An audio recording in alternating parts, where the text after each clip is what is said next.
Permítame tomarme, unos segundos simplemente para hacer consciente este instante, este momento que estamos transitando. Agradecer, por supuesto, Carol, Gloria, los ponentes que han estado aquí y este espacio en primer lugar. Agradecerles, por supuesto, a todos ustedes que estén aquí. Seguramente muchos de ustedes vienen impulsados por esa pasión de conocer herramientas de bienestar, ya llevan mucho tiempo en este mundo y quieren o les gustan estos espacios y se sienten muy cómodos. Genial, bienvenidos. Y también habrá algunos de ustedes que vienen aquí porque quizás, solo quizás, están buscando algo de luz en una especie de camino que parece sombrío. Y los ha traído hasta aquí algo parecido a la intuición. Fíjense, cuando yo tenía unos 12 años aproximadamente, conocí a un amigo de mi padre que se llamaba Don Pérez. Así lo conocí yo, Don Pérez.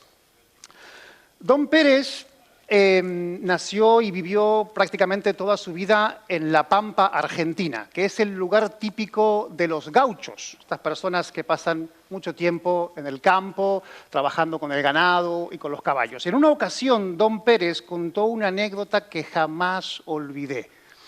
Esa anécdota contaba de un día él estaba simplemente en su granja, estaba trabajando allí, como era habitual, y de repente entró un caballo en aquel lugar. El caballo no era uno de sus caballos. Él lo reconoció, era un caballo joven y tampoco era un caballo salvaje. Entonces, llevado por la curiosidad, Don Pérez se acercó al caballo para buscar la marca del caballo, porque de alguna manera el caballo estaba perdido y había llegado allí. Empezó a buscar la marca del caballo y para su sorpresa no encontró ninguna marca. Pero en ese momento, Don Pérez tomó una decisión. Y esa decisión fue, ok, voy a montar el caballo y voy a llevarlo hasta el primer camino que encuentre. Cuando hizo eso, se dio cuenta de que el caballo por sí mismo tomó una dirección. Y él simplemente iba encima del caballo y el caballo iba en una dirección llevado por esa especie de intuición. De acuerdo, de repente el caballo se dispersaba un poco, empezaba a comer hierba y el trabajo únicamente de Don Pérez era llevar el caballo nuevamente hacia el camino principal. Hicieron varios kilómetros y terminaron desembocando en otra granja. Allí había un hombre que se llevó las manos a la cabeza diciendo: «¡Mi caballo! Este es mi caballo que estaba perdido hace 3 días», y dirigiéndose a Don Pérez le dijo: «¿Pero cómo usted sabía de dónde era este caballo si no tiene marca?». Y Don Pérez simplemente dijo: «Yo no lo sabía, pero él sí lo sabía». Creo que con 12 años fue la primera vez que yo estuve presente ante un aprendizaje que no era un aprendizaje consciente. Era un aprendizaje metafórico. Años después pude darme cuenta de que de la misma forma que ese caballo aparentemente, siguiendo su propia intuición, llegó al lugar de su destino, también cada uno de nosotros internamente tenemos una especie de brújula que nos guía. Pero, bueno, por lo que sea, por el ruido de lo que está pasando en nuestras vidas, muchas veces no escuchamos esa brújula interna. Hoy vamos a hablar acerca de cómo tener un gran día cada día. Cómo tener un gran día cada día. Y para tener un gran día cada día, básicamente hay que dejarse llevar por esa especie de intuición interna y también tomar ciertas decisiones. En el año 2005, Sonia Ludomirsky, que es una psicóloga muy famosa, conocida y relevante, junto con su equipo, en la Universidad de California, realizaron un estudio exhaustivo acerca de la felicidad. De ese estudio salió algo que se conoce como modelo de la felicidad, que, por cierto, Gloria lo comentó al principio de esta jornada tan hermosa. Básicamente, ese modelo de felicidad viene a decir que el 50% de tu felicidad es, ¿ya lo habéis escuchado antes? La actitud. No, genética. Perdón. La genética. Básicamente, Decía, el 50% de tu felicidad tiene que ver con la genética. Eso, según el estudio, te lleva a pensar que, bueno, que hay personas que de alguna manera tienen una cierta predisposición a ciertos estados emocionales o a ciertos tipos de pensamiento. Pero no podemos hacer demasiado en ese campo. Luego habría algo realmente interesante. Nos quedaba el otro 50%. De ese otro 50%, el 10% de nuestro bienestar o nuestra felicidad va a depender, según el estudio, de lo que conseguimos en la vida, de aquello que tiene que ver con nuestras circunstancias actuales. Ahora, es curioso pensar que muchas veces nos esforzamos y damos dos cosas que son valiosas, nuestro tiempo y nuestra energía, para ir únicamente en busca de eso que aparentemente nos va a dar un 10% de esa felicidad. En el estudio se refleja el hecho de que por supuesto que es importante conseguir un cierto estatus, por supuesto que sí, eso es importante. Por supuesto que es importante que tú intentes mejorar y consigas, yo qué sé, ser el CEO de tu empresa o decidas llevar un emprendimiento adelante, bla, bla, bla. Por supuesto que es importante que tú renueves tu vehículo. Por supuesto que es importante que pases de ese piso a esa casa que siempre has soñado en la playa. Lo curioso es que, según el estudio, eso forma parte de algo que llaman adaptación hedónica. La adaptación hedónica no es más que el hecho de que los seres humanos solemos acostumbrarnos de una forma rápida a las circunstancias que tenemos. Es decir, alguien que es multimillonario, por así decirlo, ganar 1 millón más no le supone mayor felicidad. En el estudio se refleja el hecho de que, por supuesto, eso te va a dar un chute de bienestar, pero ese chute de bienestar es efímero. Se va a diluir. Y no es una buena idea o no es una buena estrategia dedicar todo tu tiempo y toda tu energía únicamente a la consecución de esos objetivos. Ahora bien, como estarán pensando, nos queda otro 40%. Ese 40% es especialmente significativo, porque ahí, según el estudio, se refleja el hecho de que ahí intervienen tus decisiones, las decisiones de tu día a día. Por ejemplo, dicen que decidir agradecer en tu día a día es algo que evidentemente te brinda bienestar. No se trata de agradecer, simplemente agradezco, sino una acción consciente cada día que tenga que ver con el agradecimiento o, por ejemplo, el perdón si tenemos una circunstancia que todavía no resolvemos en nuestra vida, sería algo interesante. Otra cosa que reflejaba el estudio en ese 40% es con quién decides estar en tu día a día. Sabemos que el entorno es importante. El hecho de tener conversaciones significativas, conversaciones que realmente alimenten una parte de ti que puede ser vinculada con tu alma, con tu propósito o lo que sea.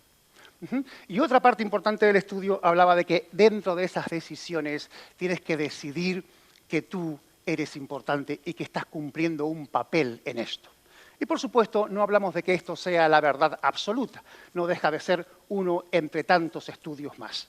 Sin embargo, aquí lo que encontramos es que, si nos dicen que este bienestar o esta felicidad tiene que ver con decisiones, ¿qué es lo que podemos decidir cada día? Yo tengo algunas propuestas para ustedes. Hace un tiempo, una madre un tanto desesperada con su hijo adolescente acudió a mi consulta personal, habló conmigo y me dijo, necesito que alguien ayude a mi hijo. ¿Qué es lo que le pasa a tu hijo? ¿Qué le está pasando? Mi hijo plantea que no quiere vivir, plantea que está viviendo un infierno y que no desea vivir. Y evidentemente para cualquier madre o cualquier padre esa es una situación claramente desesperante. Me pareció desafiante y dije, bien, vamos a ver qué podemos hacer. Cuando él vino a mi consulta con 15 años, hablamos un momento, estuvimos conversando y en un momento me manifestó que él no quería vivir. Le pregunto, ¿qué es lo que quieres? No, yo no quiero vivir. En ese momento recordé un antiguo refrán árabe que dice lo siguiente. Lo miré a los ojos y le dije, ¿quieres morir? Tírate al mar y verás cómo luchas por sobrevivir. Tú no quieres morir, tú quieres matar algo dentro de ti y no es lo mismo. Hace unos años, trabajando con uno de mis mentores, John Grinder, que ha nombrado antes Verónica, en una pequeña sala, estábamos reunidos, un grupo de personas que hablábamos español, y nos dijo algo que nunca olvidaré, o espero nunca olvidar. Eso que nos dijo es, recuerden ustedes que unas cuantas palabras bien organizadas y dichas en el momento oportuno pueden cambiar la vida de una persona. Unas cuantas palabras bien organizadas y dichas en el momento oportuno pueden cambiar la vida de una persona. En aquel momento, con esa frase, aquel muchacho pudo reinterpretar su propia situación y a partir de ahí comenzamos a hacer un trabajo para que él valorara y tomara la primera gran decisión.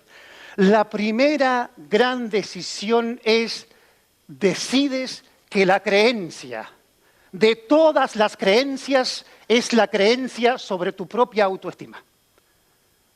La creencia de todas las creencias es la creencia acerca de tu propia autoestima, acerca de tu propia autoimagen.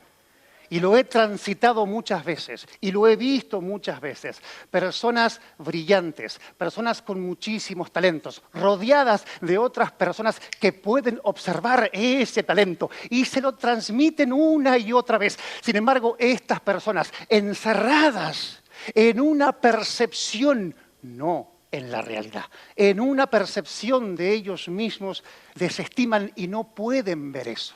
Recuerdo perfectamente el caso que trabajé hace unos años de una muchacha que estaba haciendo su tesis doctoral, realmente era brillante y todo el mundo le decía lo brillante que era. Hizo su tesis, la gente que estaba en el jurado le recomendó incluso que se pudiera hacer un libro con la tesis que había hecho porque les parecía fascinante. Sin embargo, la voz interna de ella le decía todo lo contrario. Le decía algo así como, no has sido suficiente, no has dado todo de ti, no has estado realmente bien, bla, bla, bla, bla, bla. Básicamente, da igual lo que el entorno te diga si tú internamente no te convences o en algún momento algo pasa para que te convenzas de que necesitas reforzar el pilar más importante por el cual una persona podría conseguir algo en su vida, que es la autoestima. Tu propia estima personal. De todas las certezas que existen en la vida, hay dos certezas que de alguna manera brillan. Certeza número uno, ya lo sabéis, simplemente voy a recordarles algo que ya sabéis. Certeza número uno, vamos a morir. Vamos a morir. Esa certeza es importante tenerla presente, porque si bien la muerte en sí es el final en este plano de existencia, la idea de la muerte puede ser un gran revulsivo para tu vida. El hecho de saber de que vas a morir puede sacarte de una relación tóxica. El hecho de saber que vas a morir puede impulsarte a realizar ese proyecto que llevas anhelando tanto tiempo. El hecho de saber y ser consciente de que vas a morir implica que tú hagas la diferencia entre personalidad y persona. Entre personalidad y persona. Entonces, si algo tiene que morir, no es la persona. En algún punto, lo que sí quizás, solo quizás, necesite morir es tu personalidad. Y voy a aclarar esto. La personalidad no es la persona. La personalidad es una adaptación que cada uno de nosotros hemos tenido que realizar para adaptarnos al medio en el que hemos crecido. Y dentro de esa personalidad que nos hemos forjado hay muchas cosas que necesitan ser revisadas, que necesitan ser cuestionadas. Y claro, estarán pensando, ha abierto un melón diciendo que habían dos certezas, nos ha dicho una, pero no nos ha dicho la otra. Y la que les voy a decir es quizás más importante. Certeza número 2. Eres tu única compañía garantizada para toda la vida. Trátate como si fueses alguien a quien le importases. Eres tu única compañía garantizada. Muchas veces pensamos esto de, madre mía, todas las relaciones van a tener un final terrible. Ya sea la relación con tu hijo en algún momento se irá, quizás se va por voluntad propia, quizás la vida te lo arrebata. Con tu pareja en algún momento alguno se irá, ya sea porque eso no vaya bien o ya sea porque alguno de los dos muera antes. Pero hay una relación que necesitas cultivar y es esa primera gran decisión de la que hablamos. Trabajar en tu propia autoestima. Entender que necesitas fortalecer partes de tu identidad. Y para eso hay cosas que necesitas conocer. Hay conversaciones que tienes que tener. Hay lugares que tienes que frecuentar. Hay personas con las que sería realmente interesante pasar un poco más de tiempo. Primera gran decisión. La decisión de que tú importas. Esta especie de amor propio. Ryokan era un monje que vivía en la montaña. Vivía en la montaña. Allí estaba solo en una pequeña cabaña. Un buen día, Ryokan salió a dar un paseo y había un ladrón que estaba esperando que Ryokan saliera de la cabaña. El ladrón entró apresuradamente con la intención de robarle todas sus pertenencias. Pero la sorpresa del ladrón fue que prácticamente no había nada. Una cama con una manta encima y una silla de madera. En ese momento Ryokan regresó y se encontró al ladrón en su propia cabaña. No se sorprendió y con un tono amable y empático dijo lo siguiente: seguramente que habrás hecho un largo camino hasta poder llegar hasta aquí. Permíteme que te regale esta manta que tengo. Entonces el ladrón, entre sorprendido y angustiado, tomó la manta y salió corriendo desesperado. Al llegar la noche, Ryokan salió de su cabaña, se sentó en una pequeña roca y mirando la luna llena dijo: pobre hermano, ojalá y pudiera haberle regalado esta hermosa luna.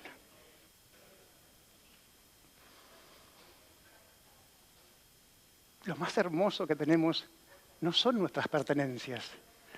Lo más hermoso que tenemos es la relación que podemos cultivar con nosotros mismos, en donde entendemos que hay muchas cosas que sí, que necesitamos y están bien y son útiles para nosotros, pero no deberían ser el fundamento por el cual nos movemos en el mundo.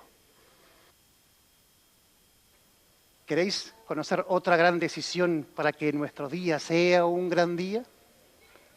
Ok. La segunda gran decisión para que cada día sea un gran día tiene que ver con algo. Ok, voy a contarlo de una manera diferente. Básicamente, si tú pones tu enfoque en los problemas, ¿hacia dónde te diriges? Hacia los problemas. Y si tú pones tu enfoque en la excelencia, ¿hacia dónde te diriges? Hacia la excelencia.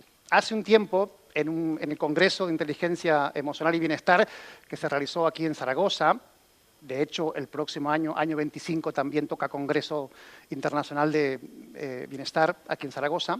Allí, una de las ponentes, en una de las charlas, salió y hizo una pregunta, y estábamos con Ana allí, nos encantó aquella pregunta. La voy a hacer ahora en este momento.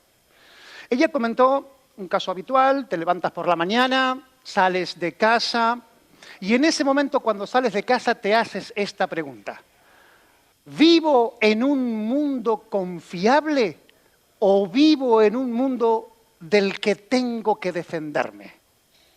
Pensarlo bien. ¿Vivo en un mundo confiable? ¿Salgo, voy a mi trabajo y vivo en un mundo confiable? ¿O vivo en un mundo del que tengo que defenderme? Ahora vamos a profundizar un poco más. ¿Estoy en un trabajo confiable o estoy en un trabajo del que tengo que defenderme? ¿Estoy en una relación confiable o estoy en una relación de la que tengo que defenderme? En cuanto a la abundancia, ¿me siento realmente confiable de que soy abundante? ¿O estoy percibiendo de que básicamente hay una sensación de carencia que me lleva a la percepción de que vivo en un mundo del que tengo que defenderme y que tengo que luchar por lo que aparentemente es mío y me pertenece? La segunda gran decisión que cualquier persona podría tomar para tener un gran día es dónde decide colocar el enfoque. Y aquí entendemos una distinción. Y la distinción es, los seres humanos no nos movemos en sí en la realidad. Nos movemos a través de modelos o mapas mentales que han sido construidos sobre todo en nuestra primera infancia, pero que aún a día de hoy seguimos enriqueciendo. Eso sí, podemos asumir el hecho de que tenemos modelos mentales que están enriquecidos y modelos mentales que están empobrecidos. Si tenemos modelos mentales empobrecidos es porque necesitamos más refuerzo, más educación, más experiencias en ese campo. Y si tenemos modelos enriquecidos, genial, te puedes mover. Porque ¿qué es lo que te da un enfoque enriquecido? Por sobre todas las cosas, lo que te aporta un enfoque enriquecido son opciones. Opciones. Y entender esto, ¿a qué nos referimos con opciones? Generalmente los seres humanos, ante una situación que tenemos en nuestra vida, algo que nos detona, esto nos detona, es el estímulo. ¿Y qué tenemos aquí? Una respuesta. Estímulo, respuesta. La respuesta es posible que sea una respuesta programada, una respuesta que tú has aprendido y está codificada en ti. Y posiblemente la respuesta ante el estímulo no sea la respuesta más eficiente que podrías encontrar en ese contexto. ¿Me están siguiendo? Estímulo, respuesta. Ahora, encontramos algo maravilloso aquí. Y es, si tenemos la oportunidad de enfocarnos en el espacio existente entre el estímulo y la respuesta, si podemos llevar nuestra atención durante unos milisegundos a ese espacio, a eso le llamamos un espacio de libertad. Un espacio de libertad. Ahí aún tú podrías tomar una decisión diferente a la que tomas habitualmente de forma programada. Necesitarías tener ese espacio de conciencia para colocar ese espacio que llamamos un espacio de libertad. Generalmente los comportamientos se disparan, se detonan y se activan en nosotros. Si uno quisiera cambiar un comportamiento limitante o un comportamiento del cual no se siente orgulloso o orgullosa, y cada uno puede pensar en su comportamiento, debería entender que no puedo cambiar el comportamiento en el momento en el que el comportamiento ya se ha detonado, ya se ha disparado. No intenten luchar contra eso. Sería básicamente o casi imposible. El punto es aprender a detectar ¿cuáles son esas pequeñas señales que ya están apareciendo en mí para darme cuenta de que voy a entrar en un espacio en donde me voy a detonar? Y para eso, ¿qué necesitamos? Por sobre todas las cosas, amplificar ese enfoque y llevar ese enfoque a algo que llamo expandir nuestros sentidos. El mundo es un lugar mágico que únicamente está esperando que nosotros podamos agudizar nuestros sentidos para poder encontrar toda la magia que ahí existe.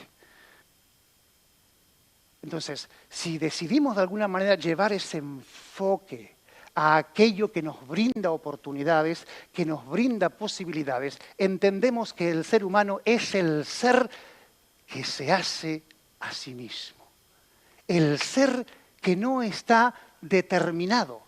Decía Viktor Frankl, el ser humano está programado por su pasado. Y esto es cierto, tenemos una programación, es innegable en nosotros. Pero luego completaba diciendo, pero no estamos determinados. El ser humano, a partir de esas decisiones que toma en su día a día, puede convertirse en un posible, Y de alguna manera, si hay una palabra que me gustaría que hoy puedan llevarse de esta experiencia, es la palabra posibilidades.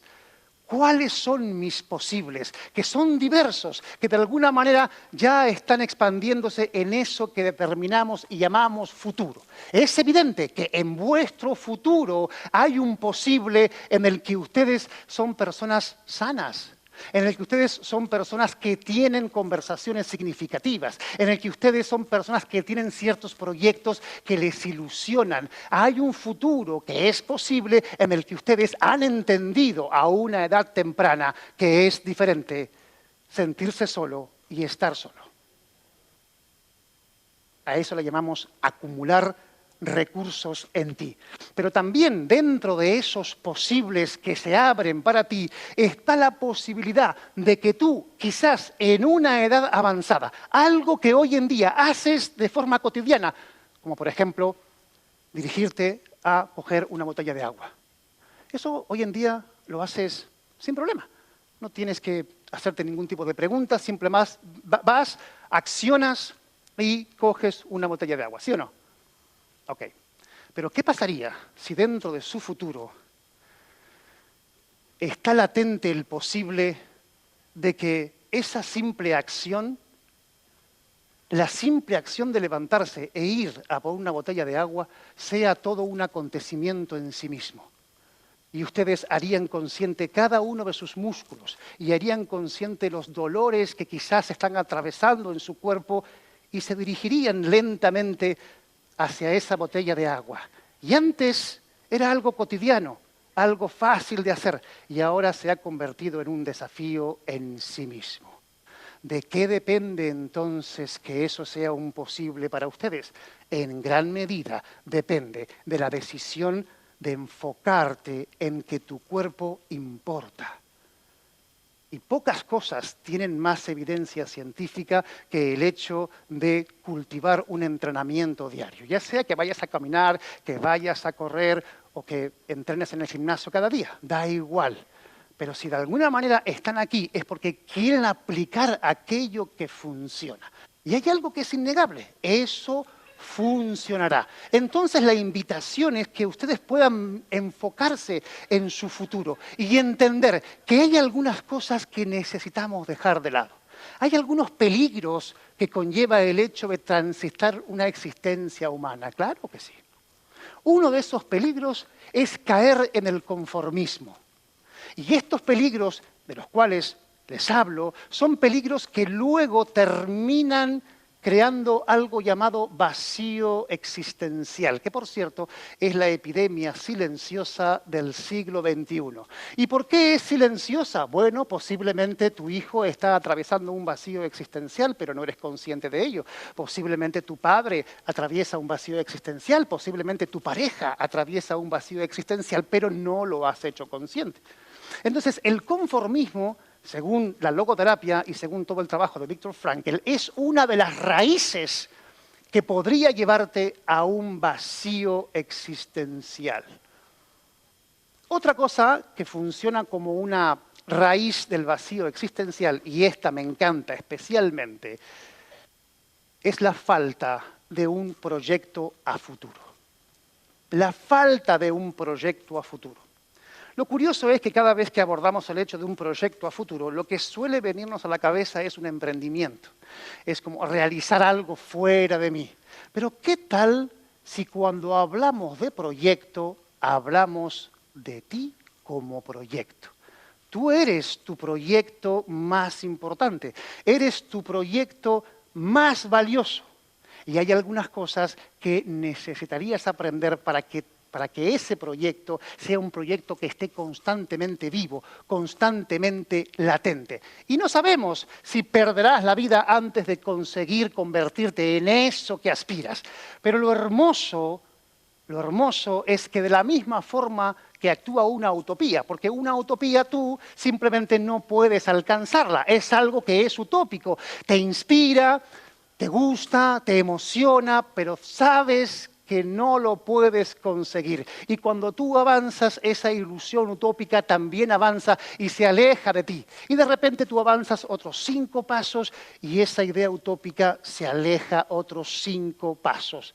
Lo hermoso y lo que debemos considerar de la utopía, al igual que del proyecto a futuro, es que la utopía y tu proyecto a futuro te mantienen en movimiento, te mantienen avanzando, te mantienen en algo que denominamos progreso. Y la ecuación sería sencilla si ustedes pueden pensar en esto. Felicidad es igual a progreso. Tan sencillo como eso. Felicidad es igual a progreso. Entonces te preguntas, ¿qué tanto estoy progresando en mi abundancia material? ¿Qué tanto estoy progresando en mi relación de pareja? ¿Qué tanto estoy progresando en mi trabajo? ¿Qué tanto estoy progresando en esa relación que estoy construyendo conmigo mismo, conmigo misma? Y esa idea y ese trabajo, porque no hablamos únicamente de cultivar ideas, sino de ser capaces de llevar esas ideas a acciones concretas para que puedas elevar tus estándares. Miren, hace muchos años escuché esta frase y me ha acompañado todo este tiempo. No existe peor tragedia que irnos a la tumba con toda nuestra música dentro. ¿Qué otra tragedia podría haber? Qué terrible sería que en esos últimos momentos de nuestra vida, estando conscientes de nosotros mismos, pensemos, no dediqué mi vida a lo que realmente amaba hacer. Fui preso del miedo, no di el beso, no fui al lugar, no tuve la reunión que quise tener o no tuve la conversación que necesitaba tener. Eso sería una gran tragedia. Sea lo que sea que esté latente en ustedes, hagan lo posible por simplemente dar un paso. Y me alegra ver muchos alumnos y alumnas aquí que han dado ciertos pasos en su vida para demostrarse esa gran valía que ya intuían que tenían. Pero la acción concreta fue lo que hizo realidad aquello que antes era simplemente un sueño. Yo conocí a Cris Soria en la cárcel, muchas veces lo digo, ¿no? Y suena fatal, ¿no? Se pregunta, ¿qué tal Cris Soria? La conocí en la cárcel. Entonces la primera imagen es, ¿no?, que estábamos colaborando con un proyecto hermoso, Estela Millán, que está por ahí, que me ha enseñado tantas cosas, pero sobre todo me ha enseñado que es mejor iluminar que brillar. Y ese es un gran aprendizaje para la vida de una persona. Estando en la cárcel, uno de los presos se acercó a mí y me dijo, Sebastián, he escrito un libro. Ah, dije yo, bien. Y digo, ¿y cómo se llama el libro? Entonces me dijo, bueno, el libro se llama Privado de Movimiento, no de Libertad. ¡Wow! Dije yo, ¿cómo es eso? Sí, me dice, porque yo aquí no puedo cruzar esa valla, no puedo cruzar ese muro, pero eso no significa que yo no sea libre. Y luego me dijo, fíjate que he encontrado en la biblioteca de la cárcel el estímulo que necesitaba en mi vida. Y lo hermoso que aprendí en aquel momento, que el ser humano es el ser que le da significado a sus circunstancias. Entonces, no es en sí importante lo que te pasa, sino que es importante si eres capaz o no de traducir eso en un posible o no lo es. Ciertamente, una tragedia o algo trágico puede ser transformado en algo mágico. ¿De qué depende? Depende de ese espacio de libertad que tenemos como creadores.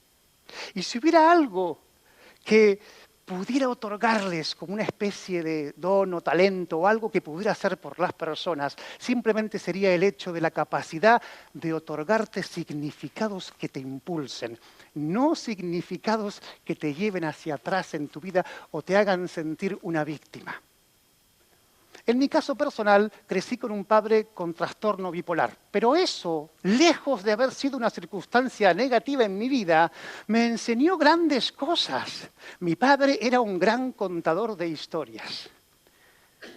y hubo algo que aprendí a través de ellas. Las historias no se crearon para dormir a los niños, se crearon para despertar a los adultos. Por cierto, acabo de acordarme de una bella historia. Kundu era un monje muy curioso, un monje muy inteligente. Un buen día estaba en el despacho de su maestro, revisando unos antiguos libros.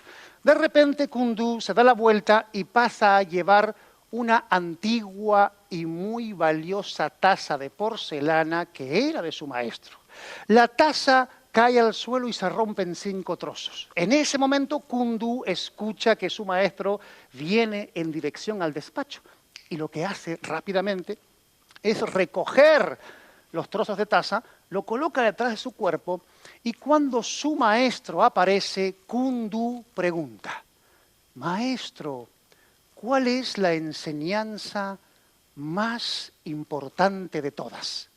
Y su maestro, ya un hombre anciano, pero con mucha sabiduría, dice: Kundu, la enseñanza más importante de todas es la enseñanza sobre la impermanencia.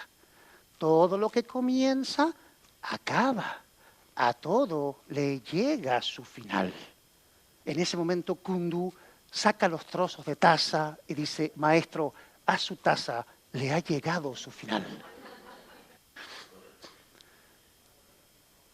Parece hermoso el hecho de que si una persona puede, en primer lugar, entender que debe decidir cuidarse, que debe decidir amarse, y en segundo lugar, decide conscientemente que va a poner el enfoque, porque ha distinguido realidad de modelo de realidad y porque sabe, a través quizás de una pequeña charla como esta, que las cosas se gestan en nuestra cabeza y ahí simplemente vemos resultados.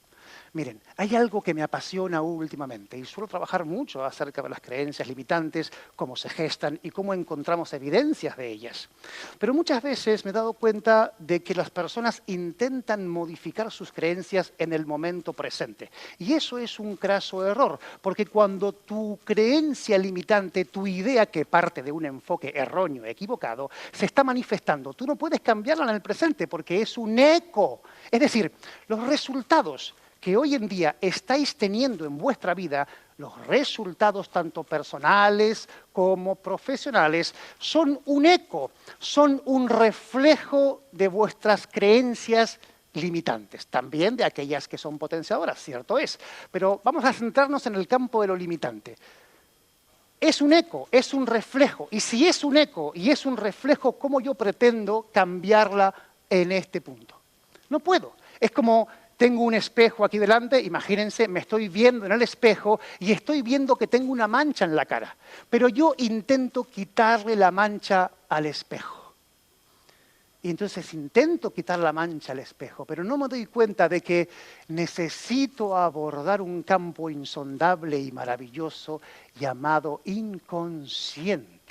Porque es ahí donde están esas creencias que has aprendido quizás en tu infancia y que has ido reforzando a lo largo de tu vida. Entonces, los cambios se van a manifestar una vez que hagáis un trabajo para reprogramar ese mundo interno y llevar ese enfoque para encontrar algo que entendemos como un milagro. Y un milagro, por más que parezca una palabra compleja, ¿qué es un milagro? Es un cambio de percepción. Lo que antes veía de una forma, ahora lo veo de otra. Entonces, hace unas semanas entrevistamos a una persona para participar en el máster de Soft Skills e Inteligencia Emocional que codirijo con Ana Román, que está aquí. En esa entrevista, esa persona nos habló de su situación profesional y luego abordó un tema personal. Y nos contó básicamente que tenía 2 hijos que con 15 años se fueron a estudiar a Estados Unidos. Pasado un tiempo allí, uno de sus hijos decidió quitarse la vida. Lo interesante viene ahora. Ella nos contó esa historia, evidentemente se emocionó por ello, pero luego dijo una frase para mí memorable. Y la frase fue: en aquel momento yo decidí respetar que mi hijo quisiera quitarse la vida, pero él debería respetar mi decisión de querer vivir. Y eso no es otra cosa que un cambio de percepción. Sea lo que sea que esté pasando en vuestra vida y hoy se plantee como algo limitante, entiendan que no es la única forma de percibirlo. ¿Qué necesitaríamos entonces? Ir a esos entornos donde podemos aprender una visión diferente. Estar con esas personas que quizás desde su propio ejemplo nos están enseñando algo que todavía hemos de aprender. Y por sobre todas las cosas, poner en stop aquello que creemos que sabemos. Porque pocas cosas pueden limitarnos como el hecho de pensar que sé algo. Decía Rumi, el gran poeta persa, vende tu inteligencia para comprar asombro. Vende tu inteligencia para comprar asombro. Decide entonces acerca de ti mismo, tu autoestima lo más importante, decide el enfoque y por último, y ya para terminar, porque estoy en el tiempo, se me ha ido el tiempo volando. El último de los puntos es decide acerca de tu propósito. Claro, Shakespeare decía, si no tienes un propósito en la vida, invéntatelo, pero ten uno, ¿no? Y de alguna manera un legado de Frankl es que él en varios libros solía colocar una frase que él decía, aunque la historia del mundo no tenga ningún sentido, y entiendan esto, aunque la historia del mundo, y claro, sería difícil encontrar un sentido a la historia de la humanidad, ¿no? Guerras, masacres, bla, bla, bla. Pero él decía, aunque la historia del mundo no tenga ningún sentido, eso no te da derecho a que tu propia vida no lo tenga. Ahí es la responsabilidad, el impulsarte a ti mismo y encontrar algo que sea significativo. Significativo. Y hoy en día, estando aquí en este espacio y compartiendo esto con ustedes, me doy cuenta de qué ha hecho que pueda estar aquí. Ciertas decisiones que en su momento tomé, pero sobre todo el haber tenido una madre que creyó en mí. Miren, un día, mi madre, que estaba preocupada por mí porque ella pensaba que yo también podía tener lo que le pasaba a mi padre, ¿no? Algún trastorno de este tipo, bla, bla, bla, fue a ver a alguien que tiraba las cartas porque le gustaba ir al tarot y todo esto. Entonces aquel hombre le dijo, bueno, estoy viendo que no debería usted preocuparse por su hijo, el más pequeño, porque sabe que su hijo tiene estrella propia. Eso fue lo que dijo aquel hombre. Y luego mi madre me trasladó ese mensaje. Y como en aquel momento yo estaba en una tierna edad que todavía no era capaz de cuestionar aquello que se decía y simplemente lo creía, ¿saben qué?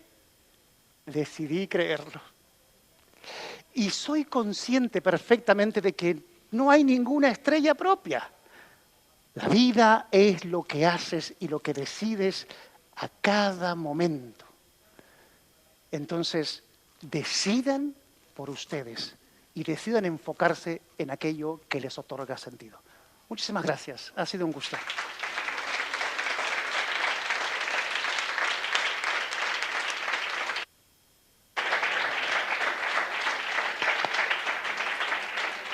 Grande.